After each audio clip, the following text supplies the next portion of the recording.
Let's learn to code. First of all, you have to install an application Grasshopper from Play Store. Then sign in with your email ID and password. Here comes some questions for you. They have asked, how much experience do you have with coding? Answer it accordingly. Then they give us some basic knowledge about coding, like what do you mean by code, programming language, and why should we learn to code, etc. Next, they make us learn how to build a website in the best, easier way, and they provide a certificate too. You can start coding.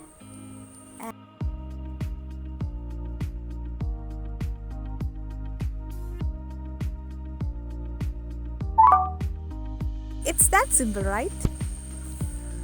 This is Call Me Techie. Please do like, share and subscribe.